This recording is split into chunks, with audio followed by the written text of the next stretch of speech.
championship, which we'll talk about later, but it's the gift to be able to talk about things that matter to you. And that's what these gentlemen do too. So how have you used that gift? Why is that such an important platform for you to use for things you care?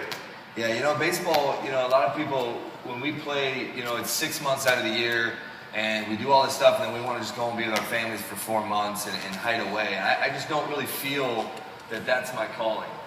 You know, like what Francis was saying, so you don't have a long way to go in this life. There's not a lot of time to do things, and there's so many things that we can fight for.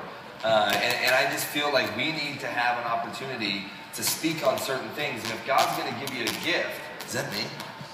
Sorry.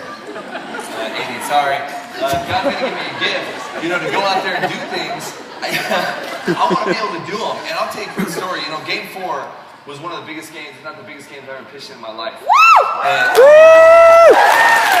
I'll tell you one thing.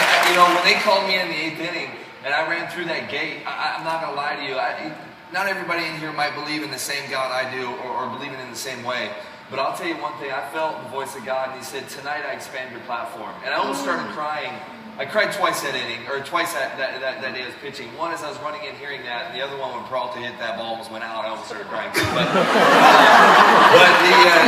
I almost started crying because I was like, you're going to expand my platform. And to feel that kind of power, knowing that God can give me that ability, and now how He's going to use it, to be able to sit on the stage with you and tell you about loving your neighbor as yourself, telling you about why I fight for those who are enslaved, and tell you why I look at people in poverty, and I don't look at them as a charity case. I don't look at them as someone that you push aside and say, man, it sucks for that person. I look at them as like, this is my opportunity to love my neighbor as myself. When I look at them with compassion, and I say, I know a lot of people think, oh, you're a baseball player, you have all this money, what do you know, or how do you relate, and all this stuff. What do I know? I know that there are people created by the Almighty God, and there are things that didn't go their way, but there are people like me that was created by the Almighty God, and more things have gone my way, and it's an insult to God to not look at those people and say, you know what? I want to give back. I want to love you. I want you to feel loved. I'm not going to be in my own little world and say, ooh, look at me. You can't touch me. I'm bigger than you. I want to look at them and say, you are the same as me.